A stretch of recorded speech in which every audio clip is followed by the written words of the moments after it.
Welcome, I'm Jamie Stenton, the director of Lilac James. We're a marketing agency and we specialise in lead generation for businesses. And with me I've got James White, small business sales expert, founder of the Small Business Sales Academy. We fix sales problems for growing businesses. So I've sought James out essentially because we generate lots of leads for businesses. Marketing seems to be only 50% of the battle. The other 50% is sales.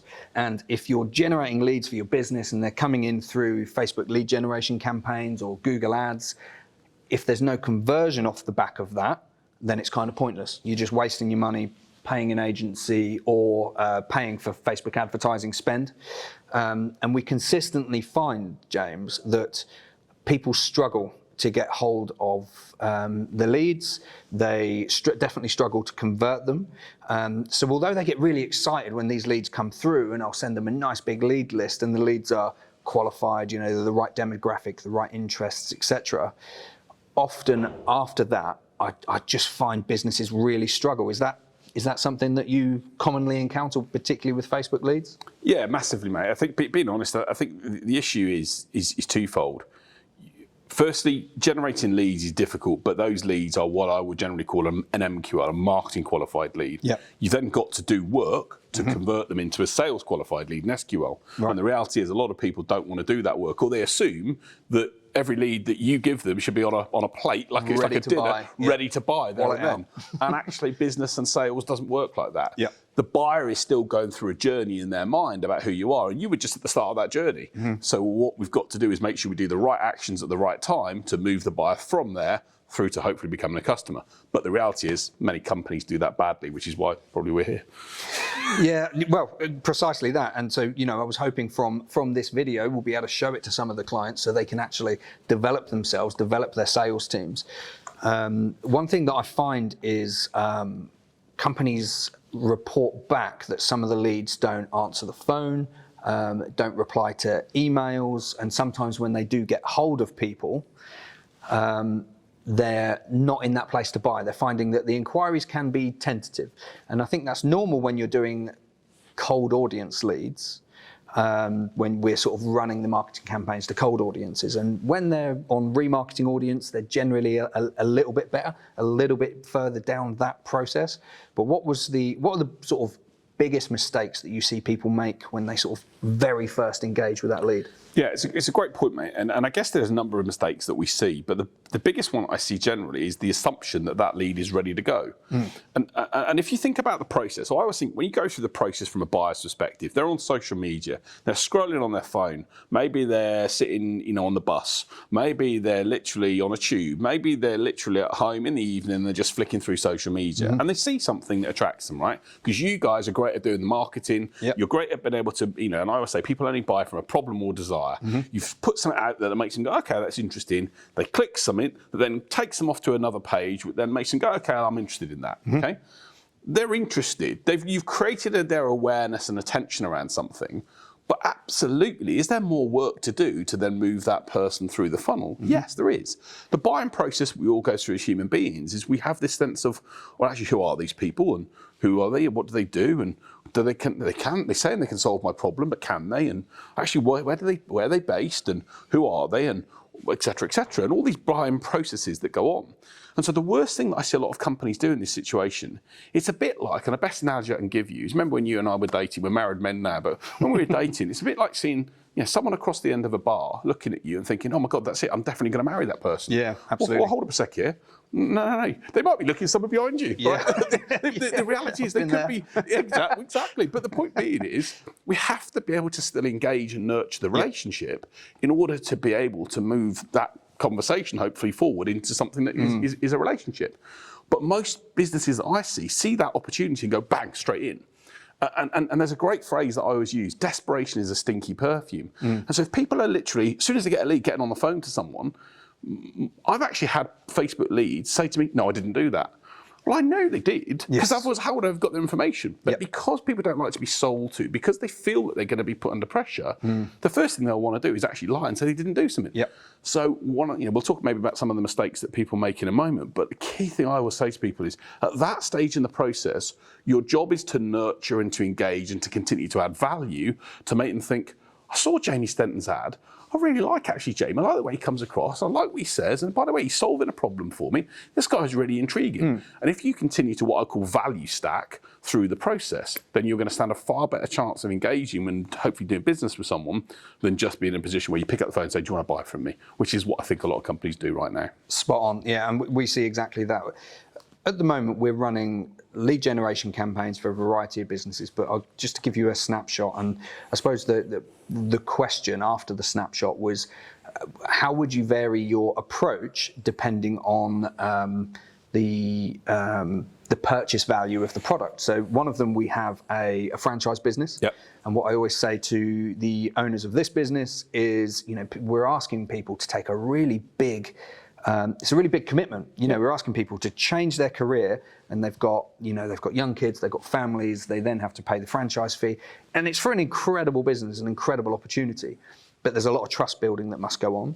We've had garden office suppliers. We have a charity that is looking to house Ukrainian refugees in people's homes around the London area. So how would you vary your sales approach depending on, I suppose, the product, the price range? I suppose in my head, as a sales, I've got some knowledge of sales, but not certainly by no means an expert. But how would you vary it for a product that, say, costs £25,000 to £5,000 to £100? Yeah, that's a great point, and I think the answer is in the question the process you just defined.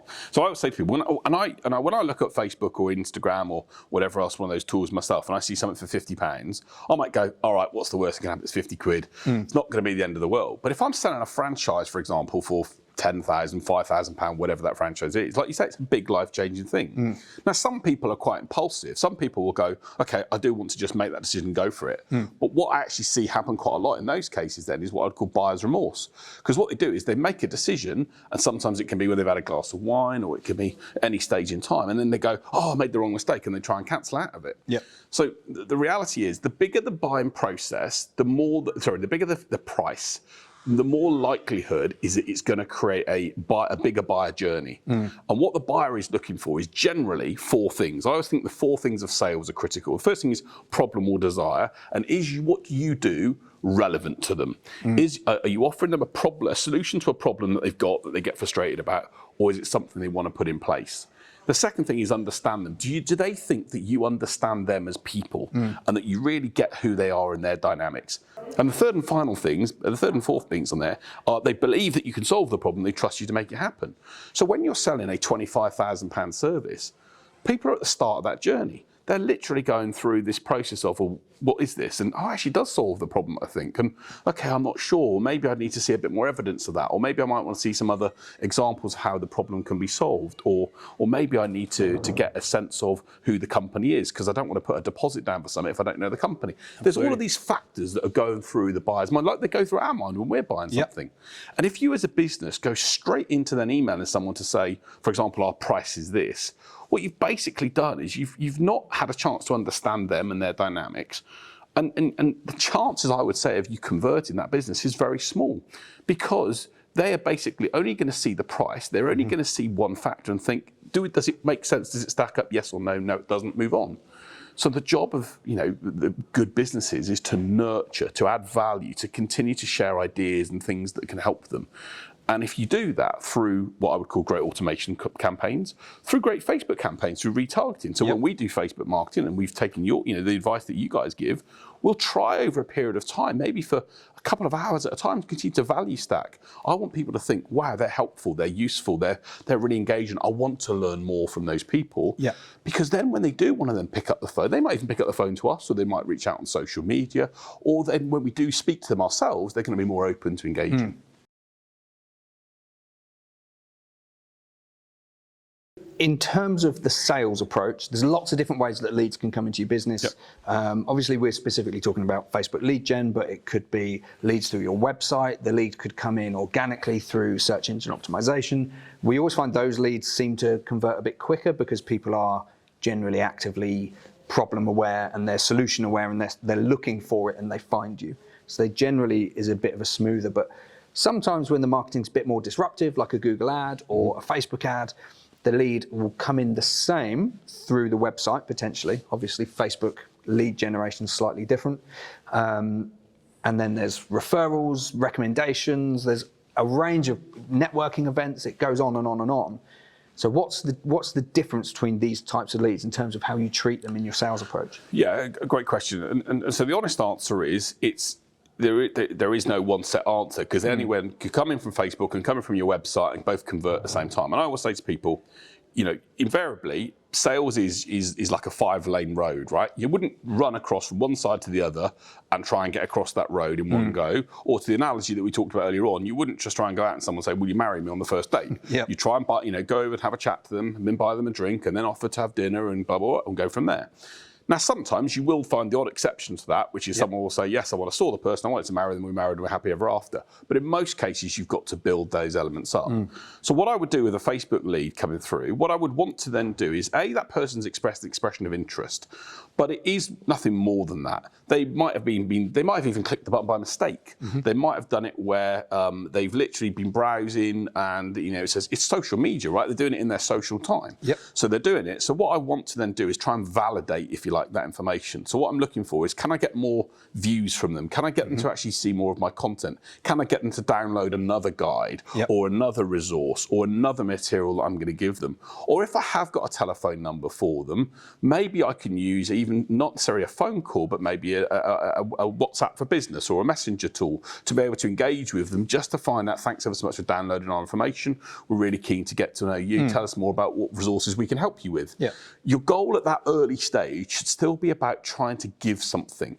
Because at that point, unless, and by the way, you have tools that can do this, they've understood your full value and what you can offer and know that they're happy with what you do, the first thing they're going to do is go, okay, what is it? What's it going to cost? And if they haven't built a value of you as a company, especially compared to other competitors in the market, all they're going to do is compare you on price and go, oh, that's a cheaper option. Absolutely. So I would, with those first Facebook leads, I would try and give them some time. Google did a brilliant research article called Google Zero Moments of Truth. And it talks about you need 7 hours of content across 11 interactions across 4 media.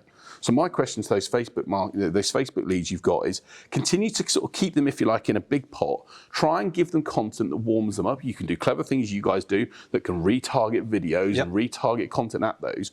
Try and give them more exposure to your company and who you are, so that when they actually do reach out, and maybe the second or third time they reach out, you're actually saying to them, are you open to having a conversation with one of our team? And they say yes, they're more likely then to be interested. The key thing I would then say, though, is if if I said to you now, you're going to click on a button on a phone and click on a button on Facebook, and you're going to get a phone call from a salesperson 5 minutes later, what would you say to me? What would I say? Well, I'd be worried about what I'm going to be doing in 5 minutes, if I'm going to have time. And also, you're going to be thinking, no, I don't want that, right? So most people, you don't want that because you're in that stage at the top of the funnel. You're browsing. It's what I call tofu, mofu, and bofu, right? Top of the funnel. You're considering things. You're thinking about things. You would just, like I say, you might have been on a night when you were having a couple of drinks and you clicked it by accident, just have a look. If someone then jumps on my throat and tries to sell to me, I'm like, oh, back off, back off. It turns it actually the other way. So my advice to people would be, focus on giving some value, focus on sharing. If you think that you've given them a specific issue, a solution to a specific issue, the chances are they're going to have 2 or 3 other issues similar to that. So give them a bit more content related to that. Give them another video, give them another guide, a resource that makes them go, yeah, that is the case. I have got that. And what that's going to do is it's going to value stack in their head. I really like these guys. I've seen them again. I've seen them again. Do you know what? Actually, yeah. No, then you can put great copy and great adverts or a landing page that says, do this, come to our event, join our webinar. The other key thing then that you can go back to that point you've got to do is not try and, if you like, marry the person straight away. Sales is a process. And what most people don't understand is that stage 1 and stage 5 is the end point, but you're at the top of the funnel at stage 1. So there's stage 2, 3, and 4 to go through. Stage 2 might be a webinar. It might be an event. It might be the chance for them to buy a small price, a product you've got. Maybe it'll be a guide for £10 or whatever. I don't know. It might well be, if you're in, let's say, in the garden factory, in the garden, the outdoor building space, it might well be, get a design created for free, or it might be something that moves them through that process. That's what I'd be looking to do with Facebook leads. And then when I get a sense that they're spending more time and engaging with me, then I'm going to be more inclined to say, right, how do we now look at picking up the phone and talking to people? Yeah, and I have these conversations with clients all the time, and it's really interesting listening to you talk, because there is such synergy between marketing and sales. And one is kind of, you know, if you've got a sales team with no leads because you're not doing your marketing correct, then you've got an unoccupied sales team, haven't you? And I have these conversations with clients where I try and explain that, you know, not all leads are created equal. The goal here isn't to just drive the lead cost down as low as possible, although we all do, of course, we want cheaper leads to come into the business. And we run campaigns, and then we run these remarketing campaigns and engagement campaigns as well, where exactly like you're saying, you capture the initial lead and then you create some longer form content which answers the problems, answers the questions that they may have, the common FAQs, frequently asked questions, and we get that in front of people just to continue to nurture. And it's really strong. And with the Ukrainian Homes charity that we're working with, initially they said, these leads aren't answering the phone. And this is where it's sort of difficult as a marketing agency, because you end up stepping into sales territory, which isn't, you know, like I said, I have a knowledge of sales, but I'm not a sales expert. And you end up talking to them and say, right, what do you have in terms of like email marketing and email sequence to follow up with? What times of the day are you calling them? Because are they calling them between 8 to 4? When they might be working. People are at work. So what, have you tried the evening? Have you tried the weekend? Have you tried other forms of media, like a messenger or WhatsApp, absolutely. For example? And WhatsApp for Business, exactly what I spoke to them about. And also, you know, in the UK, when you see foreign national phone numbers, you're sometimes thinking spam, fraudulent, that sort of thing. So I said, have you tried from private numbers? Have you tried diverting through an 020, a London number? And all of these sorts of things that you have to sort of consider, because particularly when we're asking people, a cold audience, we're saying, we've got loads of refugees over here and they need somewhere to stay for the next 6 months until hopefully the situation resolves itself, or at least they can, you know, go home and start rebuilding. But they're going to have a lot of concerns. And just talking to these people, saying, if you pick up the phone and saying, how many can you have? When can you have them by? Chances are they're going to put the phone down. Whereas actually, if you start then sharing other videos around 3 or 4 other people that have done something similar and how rewarding it was, case studies, or case studies, and building, you know, that's what I call middle of the funnel or bottom of the funnel content might well be things such as how easy it is to get a refugee on board in your house. People have these concepts in their head, and everyone's different, right, about how things will be. And some of those times it can be difficult, it can be challenging. It can be, you know, one of the biggest things that I say to people, why people don't buy things, is because they think it won't be the same for them. So you've got to bring it to life to them. I use this experiment when I say this to you right now. I say to people, if I said to you, Jamie, give me £5,000 right now, and I'll turn it into £50,000 in 4 weeks' time, what would you say to me? How? And correct. It'd be credibility, wouldn't it? Exactly. So my point is, in sales and marketing, we're here to appeal to people, but there is a sense of cynicism that every single possible consumer has. It's human nature that our amygdala puts up our fight or flight mechanism.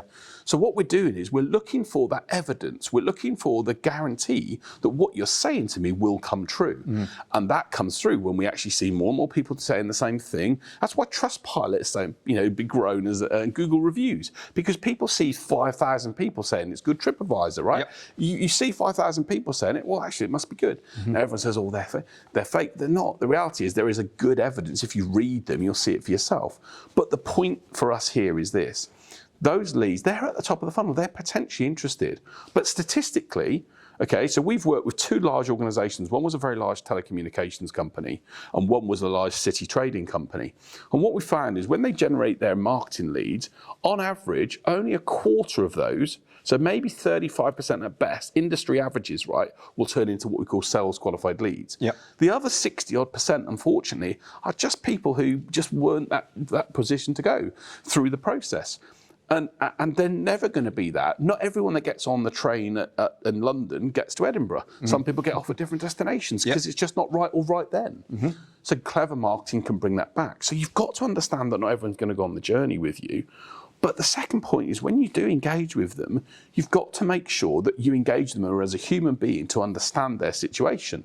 So what we did with the City Company is when they picked up the phone and talked to people, the first conversation was all about the other person. Tell me a bit more about you. Tell us about your situation. What made you want to open this? What made you want to download the guide? Tell us a bit more about where you were when that happened. What prompted your interest in this? And they ask open questions, what, how, tell me more, which then open up the doors and the mind of the other person to think they're not just after their own interests. Yes. Because the challenge that people have in sales and marketing, unfortunately, is most salespeople and businesses are selfish.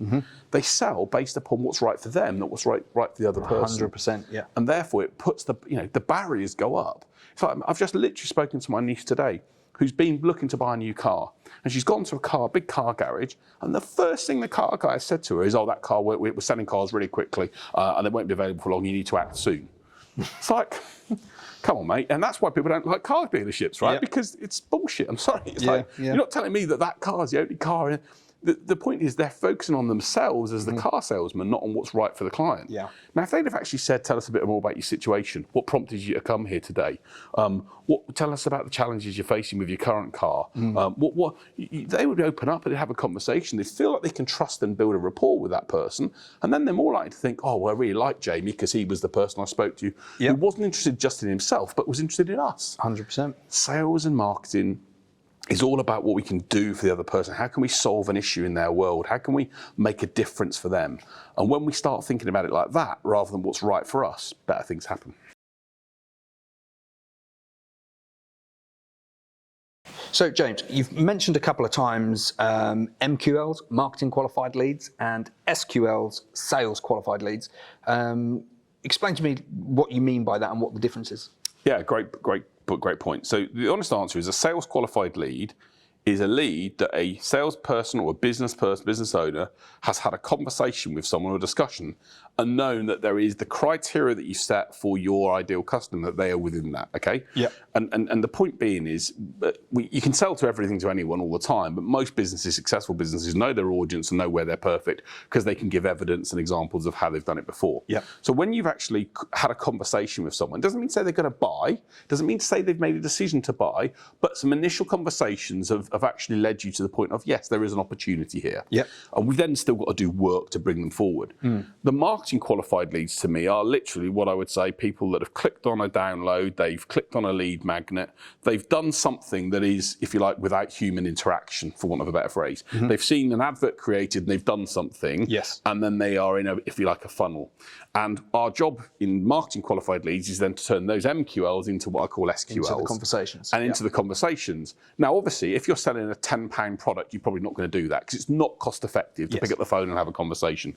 But I think most of the clients that you work with and that I work with, and by the way, if you are watching this and you sell a £10 product, you probably can just keep on doing marketing leads with Jamie and the team and refine your adverts and refine your images and text and you'll get where you want to go. Yeah. But if you're selling a service or a higher priced offering, then the chances are you're going to need to have that conversation, especially if people are going through that element of how will it work and what does it do and will it work for me and all these questions that they've got in their mind.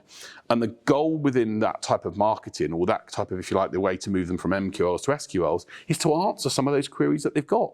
How will this work? What's the value of this going to be? What will happen if I don't do this? Whatever the questions are in their mind. If you were, for example, the Ukrainian family, the refugee situation, what happens if the family doesn't get on with us? Yeah. What happens if we find that our situation changes? They're going through these thought processes. So that's where content's so valuable, because if you can create videos or guides or resources, checklists, worksheets, whatever, that then continue to give information to people, the chances are when they do then have a conversation, they're going to actually go and say to people, actually, I've read some of your resources and actually I feel more comfortable. Yeah, let's open up a conversation about this. And therefore, an SQL then has the opportunity then to develop into business. So my gut feel and the way I've worked with a lot of organizations is if you try and rush that process here too soon into here, you'll end up pushing people away. Yes. Whereas if you try and nurture, and it depends on the sales cycle. So we always talk about if you're, what's the time it takes for someone to actually see what you do and then buy. In most larger purchases, it can be a couple of weeks or even months or whatever else to go through. So your job from a marketing perspective, and what you guys do so well, is help nurture and make them aware through retargeting. Oh, there's them guys again, there's them guys again. They're helpful, they're useful. Actually, I'm going to have a conversation. Now, the bit we've still got to make sure we do then is when they maybe even ring in or approach you on a website, it's then really key that you don't assume that they're still going to buy. Yes. Because it's then still about making sure that we ask the right questions, tell us about your situation, tell us about yourself, et cetera, so that we can then at the end of that conversation go, yeah, these are an ideal client for us, they understand our value, they've seen who we are, there's a potential for us to turn this into business. And that's what good sales, what we do. We help those companies make sure their salespeople know how to engage in the right way. Yeah. Because as I always say to people, it's very rare you can win business on the first time you meet someone. Yep. You can sure as hell lose it. So the question is, do you want to lose your opportunity, or do you want to keep that, if you like, opportunity warm? And people, going back to my 7-11 4, people need time to comprehend, yeah, that is working. I see examples, that's where, and they build, they value stack, and they literally go, yeah, and then they suddenly decide, yes, I want to do something. Now, where you guys also have a role to play, and people say to me, is it just sales driven? No, there is sometimes very clever marketing copy and adverts and images, which you guys are experts at, that can, if you like, push people over the line. Yep. Or there are phrases and conversations that salespeople can have that can push people over the line. But that's got to be done when you've sort of got to know the person and a bit their dynamics, rather than necessarily being in that position. The other thing I'd actually add about MQLs to SQLs is about using technology to actually measure the amount of time they're spending. So we use something called lead scoring, which I'm sure you guys will talk about and work with clients on. So the more time that a client is spending with on my website, on my emails, on my content, the more it's sort of like that they're building up that history. Yes. It's telling me actually this person's engaged and doing something. They're warming up, exactly. So therefore, if I do pick up the phone and have a conversation with them, they're hopefully going to be more receptive. Yes. Now, if I pick up the phone and talk to someone in that situation, and then say, do you still want to buy? They're probably, I've undo all the good work. Yeah. Whereas if I pick up the phone and say, hey, Jamie, I just wanted to give you a quick call to get to know a bit more about you and tell us your situation. I see you're based in Cambridgeshire. How long have you lived there? And they think, oh, well, this is a nice conversation, or whatever the starting point is. They're more inclined to hopefully then feel, I really like this person, I can work with them. So the challenge is making sure when you turn in MQLs into SQLs, have some metrics that you want to move them through to. What is it they've got to do? Maybe it's got to engage with another guide. Maybe they've got to do something else to move them through to that point. But generally, it's when you've had a conversation or some form of positive action from that other person, i.e. a confirmation that they're going to do something, that I would then be in a position to call them an SQL. Perfect. There's so much sales stuff that I want to really pick your brains about, but I'm going to try and keep this as focused as possible. So what we find is different people want to engage in different ways as well. So we've got a client, a hotel client, that they always want people to inquire via the phone, and the conversations that I have with them is not everybody wants to speak to somebody on the phone. Sure. A lot of people want to be click, buy. And I think it's the same from what you're saying just then with sales, in terms of, we always work creating frequently asked questions for mostly when we do our SEO work, but it's that content as well that can sit there and almost be a silent salesperson on your website. Generally with SEO, you're writing the questions around what people are asking Google, but from what you're saying, we should also be mixing in just anything that people are asking. And we often work on the, you must have heard of the they ask you answer. Mark Sheridan stuff. Yeah, there you go. So somebody asks a question, that frequent question, let's get that produced as content and hosted on your website somewhere people can easily find it. But no, that's great, yeah. Just to add to that, around the sort of the conversation around the sort of sales discussion and marketing discussion, I think that, I think the two are aligned, and ultimately marketing's job is to create awareness, and and to, there's a great phrase I always use: marketing's job is to create the promise, and then it's HR's job, HR and sales' job, to deliver the promise, right? And actually marketing is out there making the statement. It's things that aren't, if you like, generally done in an actual conversational style. Sales is that, and that's where sales, great salespeople and really good salespeople are able to engage and understand the audience. They're able to, if you like, I always call it diffuse the situation, because I give you an example. My wife works in retail, right? When you walk into a shop and someone says, "Can I help you?" What do you say? No, thank you. Because your barriers go up, because the amygdala says, actually, they're going to sell to me. I'm protecting myself. Yep. So what clever retailers do, my wife works for a clever one, is they say, good morning, Jay. Good morning, sir. How is your morning? Yeah. Okay. Which automatically diffuses the situation. Yeah. Or they might say, oh, goodness me, come out of the cold. Oh, it's terrible weather today, isn't it? How's your day been? They build a conversation rather than actually saying, can I help you? Which is straight in for the sale. Correct. And therefore people's the backs go up. So, and again, there are obviously extremes and differences in situations, but most people like to feel that the other person is trying to be special to them, that they're interested in them, that they're really keen on what they are. And also they don't want to waste their time. You don't want to waste your time. So they want to have an open conversation. And then actually, if there's an opportunity, great. If it's not, hey, that's okay.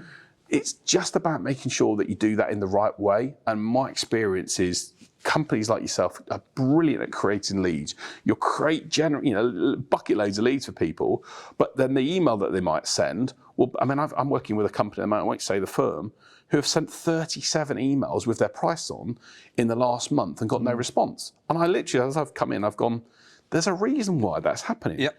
Because you've automatically said to them, that's our price. And because they haven't built a value up of those people and the value they could offer and how they can solve the problem, they've automatically then thought, it's too much. Yeah. Or it feels, being honest, like my dating analogy, it's like going over to someone and saying, excuse me, do you want to go back with me tonight? Yeah. Most of the time I'd get a slap or people would say to me, go away. So the reality is we've got to be in a position to accept that there's a journey, accept that there's a process.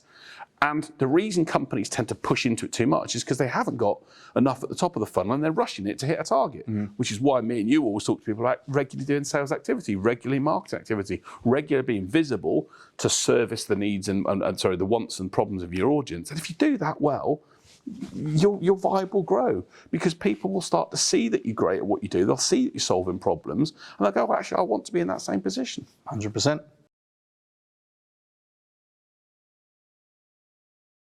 So, Jamie, you've asked me a load of questions, but I've got some questions for you because you guys are experts at what you do. What are one of the challenges I see with a lot of people with Facebook marketing is that they dip their toe in and out. It's sort of like they're in and out of the water and they don't put themselves a commitment. Just tell us a little bit about how the Facebook algorithms work and what you've got to do to be able to get consistent results. Because you see a lot of people that it's as if they do the same with sales. They start with it and they do it and they say it doesn't work, and that's not the case. Yeah, I mean, it's a very deep question. So the Facebook algorithm is essentially, it puts people into buckets, and you can target people on interests, demographics, behaviors online. And you can get really highly targeted. You can also do really clever things like create an audience. So if you have an email list, you can upload that to Facebook. You can find people who look like them. But what we do is we really consider whether the ads are going towards a cold audience or a warm audience. So you can do, we've got clients that we have a buggy supplier, national company, about 20,000 visits to their website a month. So Facebook has then lots of data to retarget people. And you have to think about the customer journey that they're going on. So with that individual, there's 2 campaigns, or there's more than 2 campaigns, but generically speaking, there's 2 campaigns. You've got one which is building brand awareness with a cold audience. Building some trust in a way. Building some trust and some product credibility, high value images, nice copy that we call the hook. Yeah. I always think it is, what is it? Mary has a little lamb, or little Bo Peep, is it, with the hook? And because people are on Facebook and they're scrolling like that, and you need striking imagery. Some people are drawn to the image, other people are drawn to the copy. So you need both to work, and you need to extensively test to see which copy variations are working the best. Some products and services that you sell, people will be actually quite features focused. People want to know the features, technology, cameras, that sort of thing. People want to know the specs. Yeah. Whereas actually with services, generally people, they just want a problem solved. But with this buggy manufacturer, it's brand awareness for the cold audience. And we try and bring people into the website where they can shop and have a look around, because it's not a product where people just go click, click, buy. Yeah. Once they've been on the website, then we start hitting them with sales conversions campaigns. So they've already built up a little bit of brand awareness, they've gone to the website, they've looked around, and then you can start hitting them with the remarketing campaign to try and bring them in and encourage that sale. So the thing is, when you're targeting these audiences, so marketing generally, you would say you want you want to target a specific individual, your target avatar, and you want a PhD in what their problems are, their pain points, the questions they're going to have, and all of this sort of stuff. But with Facebook, you need a bit of a bigger bucket. You need at least a medium-sized pond to fish in, and you need at least a budget of £300 to £500 a month. You need to be spending £10 a day. And the reason for that is the artificial intelligence that it uses, the machine learning, needs lots of data points. So you might really drill down your target market, and because you can put people in the bucket and then you can say exclude this person, exclude that person. So and that's a great, and sorry to interrupt you, one of the things I talk to people, again, I have not the same knowledge on this stuff as you do. I say to people, if someone likes a particular type of brand, for example, let's say they, and let's say, we work with a lot of people in the services space that like really nice, brands like Porsche and Aston Martin. Yep. If they like Porsche and Aston Martin, and then there's a certain title or a certain type of, you can target based upon that. And that's the beauty that Facebook, gives you in terms of being able to engage in that way, isn't it? Absolutely. So you can get your ads in front of the right people. But this is where the way that Facebook is a tool for marketers, for your business to market its services or products. And this is the way I try and explain to people, because people sort of say, that generally people want to really refine down and say, right, I've got an audience of 2,000 people and I want to spend £50, and just get some ads into them. And it's like, your ads are going to fail if you do that. You need an audience at least 100,000 people, I would suggest. So try and you have to think quite creatively if you do have a really specific product, as to how you can build that audience up. And then you need enough budget to spread your ads enough for Facebook to draw logical conclusions about who's doing what you want them to do.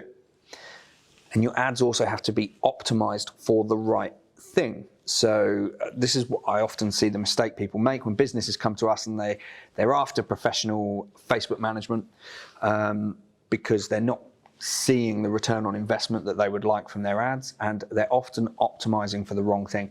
What they want is people to visit their website, but they're optimizing for link clicks, which is just somebody clicking anywhere on their advert.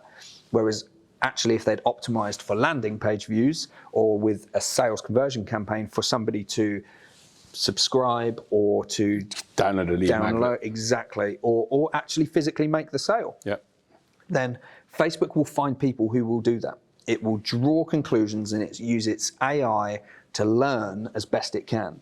And it's not always perfect. We find with the buggy supplier, Google Ads provides cheaper cost per sale, about £9 we can get it for selling a £500 brand new buggy, so it's incredible. Good return, right? Really good return. And Facebook's at about 20. The difference between the two is, with Google, people are searching for it. They're actively in shopping mode. And with Facebook, they're looking for funny cat videos. It's proactive, reactive, right? 100%. So you're hooking them out. So you do need to think about which channel is the right one. But does that answer your question? It does. And just talk about Google, because I think you're right. I mean, and I always used to say to people, the difference in, like you say, 81% of anything anyone buys starts on Google, touches the platform. So it's like they're typing in something, all the most obscure phrases or whatever else that they engage with, and then they get a set of results back. But I always used to say to people, and I think Facebook is pretty much the same, Google rewards relevance, right? Yes. So ultimately, if you're going to put an article or a piece of content up there that is so interesting and useful and helpful for the audience, that's why Marcus Sheridan's stuff was so great, because he put stuff up that was like, if you're going to buy a swimming pool, you might want to consider this one, or this one, but at least this resource is the best place to go and view it. Thousands of people went there, and all it did was build trust for his brand, because it then made people go, Well, he's talking about his competitors on our website. Now, if me and you said to some of our, the companies that we work with or anyone out there, put your competitors on your website, I think we're smoking something weird, right? But the point is, the reality is it's about building trust with the user. 100%. And what they're mistaking is the fact that when you build up trust for the user, what you're doing is they're helping them make a conscious decision. And actually, if their conscious decision is, do you know what, I don't mind paying a bit more for this rather than that, because actually I see the value in it. I would say to people, if there was no need for anyone to buy anything of premium, why do people go to Waitrose? The can of beans at Waitrose is 65p compared to the can of beans at Lidl, which is probably 25p. People buy it for other reasons. People do buy other, value things in a different way. So it's about being able to tap into that and extract it, and then be able to use your marketing dollars or marketing pounds in the right way to get the rest return. Most effectively, and Facebook also goes through a refinement process. Google works a little bit different, but Facebook, you have to understand what copy works the best, what image works the best. Is it images or videos? And for the franchise business, it's always amazing. One of the first things we do in the agency is when somebody comes in, we say, can we review your existing marketing so we can draw conclusions and learn lessons. You seek to understand first. Absolutely, right? So we want to, and then we will have a meeting. We'll present our information, and we'll say, this is what you have been doing. This is what we think worked and what didn't, and this is our recommended strategy. And when I looked at their previous marketing, they've got a full-time content creator. They produce great videos, great content. They're really socially aware, which is why, and their marketing's good, which is why they're growing so well. But the video, time and time again, which did the best on their paid Facebook advertising, was a little 6-second video, and it's a football franchise business, of one of their head coaches taking a penalty against a kid who's in this inflatable bouncy castle goal. He scores the penalty, and all these kids run on, and they're screaming and cheering and shouting, and it's just a really warm, nice video. Gives the viewer no information about the business, so they have to read the copy. But in terms of a hook, to get them to stop and read the copy, every time, top performing video. And this is in spite of the fact that they actually sit, they've got loads of good talking head stuff, loads of great content selections. We're constantly experimenting with different video types and professionally made videos, which a lot of businesses don't have. But that one works the best, and that's why you test. That's why you run them against each other, so you have their identical copy, but different adverts. And then you slowly refine what you do. And with this business, what we're now doing is we're saying, right, we're delivering you lots of cold leads, something around the region of around 400 a month. So it's it's performing really well because they have a great franchise opportunity. But then it's about, okay, well, what's the conversion rate? And then it's the sales approach, which is what we're discussing with you. And then it's about the remarketing. What content works best for remarketing? What is the cost per lead for remarketing? And at the moment, it's looking about double, but all leads aren't created equal. They would pay 10 times the lead amount if it led to a franchise owner, if it allowed them to grow their brand. And we're also working on them with some long form content, which will just be an hour webinar style, but pre-recorded, that people who are interested in them, they can have that webinar where they can explain their process, they can explain how people can build this franchise business. Build value, right? They spend an hour building value. All about that value, all this stuff that we've been discussing. And it takes time. It takes time to figure out all of this stuff and to really start fleshing out and giving detail to your funnel, because people engage differently, people buy differently. Some people, they said to me, have been really quick, and they're like, that's a great opportunity. I'm not enjoying where I'm at. Let's go. Other people, it's been like 18 months, and they've been following their content for like 18 months. And that goes back to another point I think it's really critical about an MQL to SQL, which is that if you're continuing to, if you like, share that value over time, sometimes people aren't ready to buy right now, but they might be ready to buy in time. And there was a great quote that Rick Stein, the restaurant owner, said, which was that, it's not my job, it's not my customer's job for me to remind, no, let me repeat that, I'll start that again. Click that video for the video. It's the bloopers reel start there, we're joking. He said, it's not my customer's job to remind me that I want to sell to them. It's my job to remind them that I'm still here to do business with them. And I thought, what a brilliant quote and way of looking at it. if you continually, I've had people that have had, like you say, 18 months where I've continued to engage, continue to give value, continue to value. I might have adjusted the message. So the sequence in the 8th or 9th message might say, hey, I don't want to become a pain. I don't want to become a problem in your inbox. If what I'm sharing here isn't of value, let me know and I'll delete me. Or it may well be, I say, actually, you need to, if I'm hearing that you got this and this problem, tell us if you have. But if you continue, the human nature is, if you continue to give things over time to people, it's very difficult for people not to want to reciprocate. Absolutely. So actually, by being able to give them resources and materials that make a difference for them, that help them solve the problem, they're more inclined to then come into you and work with. I get lots of people that talk to me, as you know, I have a video channel, and people come to me and say, oh, well, actually, I want to work with you. I'm like, all of the stuff you're asking for, I've covered in my video. Why do you want to work with me? Oh, well, I want to get it done face to face. Yeah. So people have also this assumption that if they put content out there and they put materials out there, that people won't buy from them. It's not the case. They want to buy the service because they actually feel like they can see it and trust it and believe it. 100%.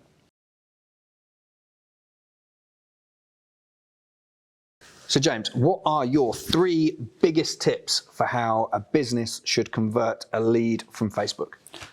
Brilliant. Okay, so I'll try and make this really sharp and snappy. As we know, videos are, people have got limited time. So point number 1, don't assume. Don't assume that just because they've done something on Facebook and clicked something that they're going to be automatically a customer. Secondly, add value. Try and give them value that makes sure that they feel that you're helpful and useful. And the third point is continue to be relevant to them. At the end of the day, if you know your audience and who they are, you might have to go to a bigger bucket. People buy from people that they think are relevant to them. We all get emails and messages that that we can't comprehend lots of things, but if something that hits us in the face that addresses our issues and problems, then the chances are we're going to get the right result with people. So if you want to do those things on base, you're going to get better results. But the fourth thing, and maybe I'll give you a fourth one just to do, is when you do have a conversation with them, when you do move them through that process from being a marketing lead to a sales qualified lead, be in a position where you focus on them and their challenges, not what you want. Do those things and you're going to get hopefully great results.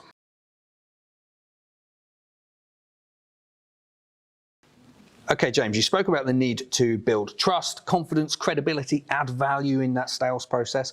So after somebody lands as a Facebook lead and they're that marketing qualified lead, can you give me 5 examples of things you can put in place to enable that process? Yeah, no problems at all. So here are 5 things I do. Example would be a checklist. People love a checklist, tick things off, do these 10 things.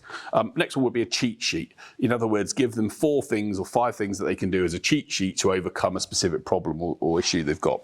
I think what we also use on a regular basis is a template or a blueprint. So give them a downloadable template that they can then adjust and amend, for example. Yeah.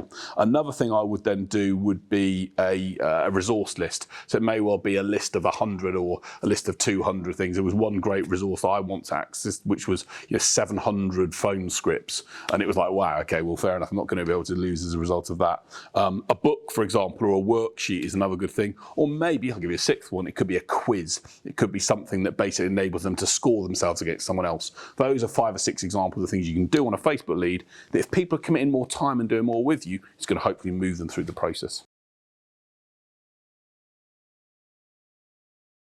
So from everything you've been saying, it seems like you need almost a marketing funnel to bring people in as marketing qualified leads, and then you need a sales funnel as well to get them over the line. So how would you structure your average sales funnel? Great question. Probably the best way to do it, if I'm honest with you, let's go over the flip chart and basically look how I would do that and give some ideas on what that looks like. Let's do it. Come on. So we talked about sales funnels, and you're quite right. There's different marketing funnels and sales funnels. I want to maybe explain this maybe in a flip chart, which helps people understand it. And by the way, I've put these terms down. And by the way, I haven't gone all vegan Japanese on you at the moment. Tofu, everything. Top of funnel, middle of funnel, bottom of funnel. The point being is when you're at this stage, and what I've also put down here is maybe 1 to 5 stages in the sales process. If you think about the buyer who starts at the top, that's engaging with content, okay, or ads, okay, you guys are experts at bringing them into the funnel. Yep. They're at this stage where they're thinking, they're seeing something on Facebook, they're seeing something on Google, oh, that looks interesting, that looks intriguing, the hook, as you've mentioned. What you've then got to move them through to is that next stage. And sometimes this part of the process takes a while. far. This is the bit that you've talked about, retargeting or giving them value over a period of time. But what we've got to try and then do is move them through these different stages. Stage 5 is when they're becoming a client. But the reality is not everyone that gets on the train from London gets to Edinburgh. Yep. The reality is we're going to lose people along the way. And there's stats that show in the industry, if you're getting 5 to 10%, okay, of the people here from here, you are knocking it out of the park. Yep. So the reality is we've got to accept different people go on those stages. Now, what those stages look like, it may well be content that we engage with here or via the adverts. It then may well be more content, but maybe there's a check sheet or a checklist that people are engaging with.